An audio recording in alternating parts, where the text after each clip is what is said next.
You know, life often throws us some pretty serious curveballs. The unexpected death of a loved one, financial hardship, sickness, and even loneliness. Some ask, why does God allow these things to happen? Can difficult times mold us into maybe better people? What kind of questions are you asking God these days?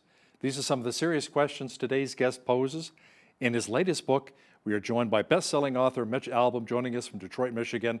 And the title of the book, Mitch, is The Stranger in the Lifeboat. Welcome to Bridge City News. So nice to be with you. Thank you.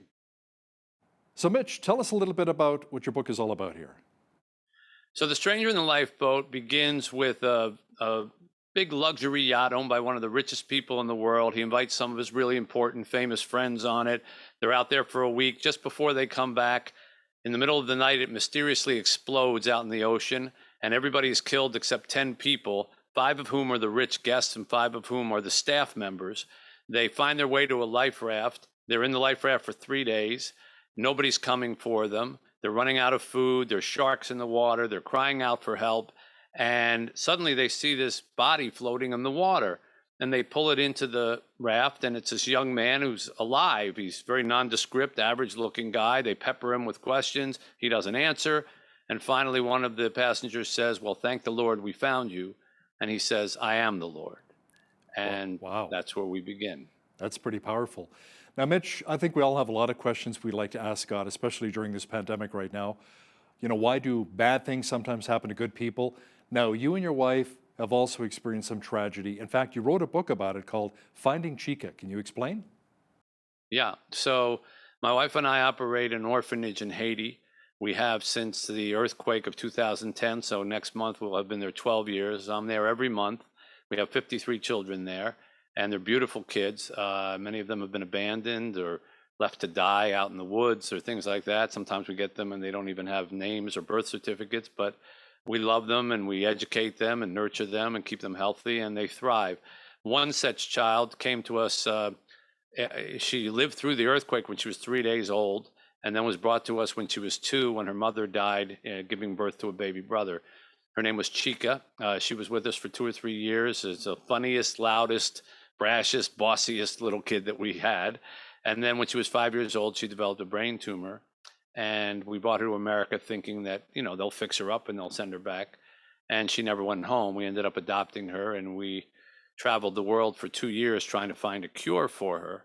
And although we didn't find a cure in the end, she was supposed to die in 4 months, and she lived 2 years. And during those 2 years, we found something just as special as a cure. We found a family, and I wrote a book about that. And in many ways, Finding Chica, which was the previous book I just wrote a couple years ago, and The Stranger in the Lifeboat, this brand new book, are sort of bookends of an experience, because the first book I wrote in pain, really, and the second book I wrote in healing.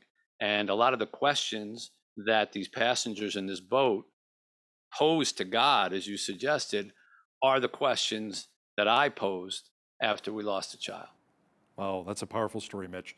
Now, some people respond differently to tragedy. Some people seem to accept it at some point and maybe forgive and move on, while other people seem to live in constant grief and anger. Any advice to those who are struggling with severe loss? Well, sure. I mean, I've been dealing with that question really since Tuesdays with Maury, which I wrote now 25 years ago. So I've kind of become a little bit of an expert on loss, at least being asked questions about loss. And one thing I can say, I guess the best example I can give is one I did in The Stranger in the Lifeboat. At one point, one of the passengers, whose wife died several years ago and he's never gotten over it and he's been grieving her, he breaks down in front of this character. He says, "Okay, if you're God, then tell me, why did you take my wife? Why did my wife have to die?" And the answer is, when people die on earth, their loved ones always say, "Why did God take them?" Maybe a better question would be, why did God give them to us? What did we do to deserve or merit their love, their sweetness, the great memories? Didn't you have moments like that with your wife? And he says, "Yes, every day." And the Lord character says, "Well, those memories are a gift, but their absence is not a punishment. I'm not here to punish you. You go on, I go on. This world isn't the be all end all of everything." And he finishes by saying, "I know that you cry when your loved ones on earth depart, but I can assure you they're not crying where they are." And for me, I wrote that as much for me as for anybody else who's lost somebody in their life, because maybe if we tend to look at it as like, well, what do we do to warrant having them in our lives, even for the time that we did? We had Chica for a couple of years. That seems like nothing. But then there are parents who have their children for 6 months, for 6 weeks, for 6 minutes. And who are we to deserve even the 2 great years that we had? So if you tend to look at it as like what a blessing we had, what a gift we had instead of what we lost, then you can come at it a little bit from a better approach than being angry at God, but maybe being more appreciative of the things that we did have, even for the limited time we had. I guess it's more about spending the quality of life with someone than the quantity, right? That is always true. Let's circle back to this orphanage you and your wife run in Haiti. Most of us have heard about the missionaries who've been taken hostage there, a lot of kids as well. There's a lot of fear and poverty in that country. Any thoughts on what can be done for the people living there? Well, yeah. Sadly, it's beyond probably you, me, or the viewers. It's they need help from other countries. We need help there in Haiti from the U.S. or from the UN or whatever. There was a period of time when the UN was in Haiti after the earthquake for about 7.5 years, and there were UN forces everywhere, ostensibly to just help with the rebuilding after the earthquake, but they kept all the crime and the gangs, everything down because there was a presence. As soon as they left, that's when all this started back up. And it shows you that Haiti needs outside assistance. They're the second poorest country in the world, the poorest on this side of the world. The government doesn't have the money, the police don't have the support, and consequently, the gangs are basically running things, and they're controlling the streets, they're controlling where you can go. Our children at our orphanage, come next month, it'll be 2 years since they've gone outside from the gates of our orphanage because it's just not safe to be out on the street. That's no way for people to live.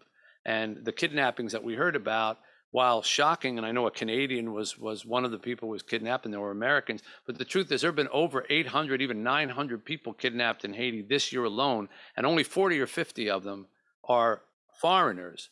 The rest are average Haitians who are just can't even go out to go get some bread or try to get to work without worrying about being kidnapped. We talk about the United States helping out Haiti. What about right next door, the Dominican Republic? It's a thriving country. They share the same island, so why not just maybe help out the DR, go over to Haiti and help out? It's a terrific question.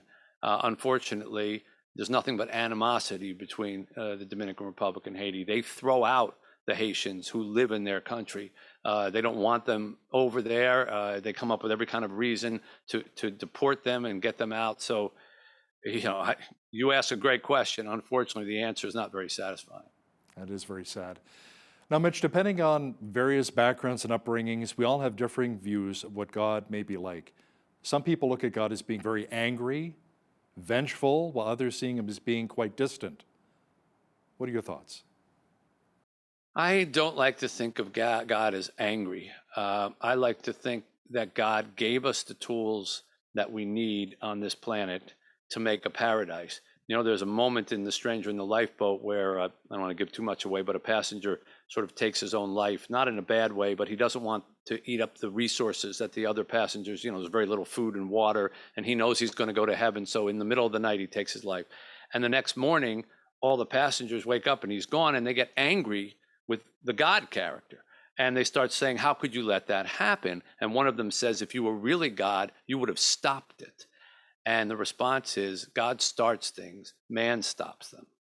And if you think about it, we're always blaming God for how could God allow that person to be shot or that war to happen? But God didn't make those things. God didn't make the guns or the bullets. We did. God didn't make the bombs or start the wars. We did. God didn't make nicotine or alcohol. We did.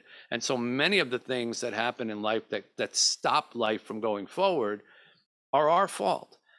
Conversely, we have all the resources we need to feed every hungry person on the planet if we wanted to. We have the intelligence to wipe out any disease. Look what we did with the vaccine in less than a year when we really put our minds to it. You don't think if we did the same thing on a global scale with cancer, we could wipe that out or anything else? But we don't. We choose more selfish, more nationalistic, more personal goals than trying to help the world. So I think God, he doesn't get angry, but I don't think God pops in and stops our hands from doing something, every time we're going to do something wrong. I think he gave us the resources to create a perfect world, and he's watching us, praying for us, hoping for us that we figure it out and come to him because we have realized that this world can't be this magnificent place that it is without God. But he's not going to jump into your head and program you and say, you must pray to me 7 times a day, and because then you're a robot, and I don't think God wants robots. I think he wants hearts. So, Mitch, many people today believe that some religious leaders often fail to represent God to the average, everyday person, showing how much God really loves us and how he sent his son Jesus to die for us here. How do you see it? Well, there's a difference between faith and religion. And religion can be practiced uh, perversely at times. There are many things, in fact, in the history of the world, some of the worst tragedies and worst atrocities have been committed in the name of a God or somebody's belief. So faith to me should be something that is passed on by leaders to be encouraged, that leaders should encourage individual people to find faith between themselves and God, find the love of God in their lives. When people start saying, God sent me to tell you what to do, God sent me to tell you we need to destroy these people over here, that doesn't sound like God to me, and I hope that people would not listen. A lot of people have been dealing with a lot of depression and anxiety during the pandemic here, Mitch, all around the world. What do you say to someone who is quite depressed and says, you know what, I really don't think that my life matters at all? Hmm. Well, I wrote a book called The 5 People You Meet in Heaven, which was based on an old uncle of mine who thought his life didn't matter. And he died thinking he was a nobody. And in the book, The 5 People You Meet in Heaven, this character goes to heaven and he meets 5 people from his life, some of whom he remembers, but some of whom he barely knew for like 1 minute.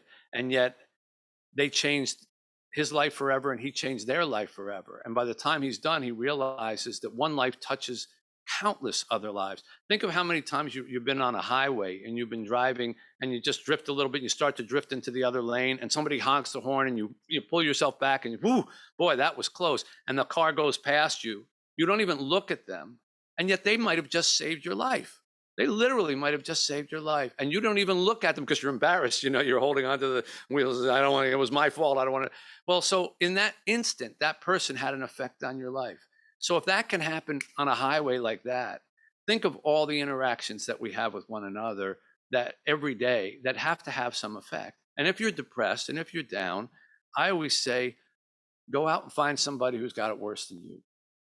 I never have to worry about being depressed or down about my existence because I go to Haiti every single month and I see people who are scrounging for water and for food. I see children who come to us who were left under trees to die, and we had to bring them in and invent a birthday for them and invent a name for them. How am I going to feel sorry for myself? And there's always people out there who have it worse.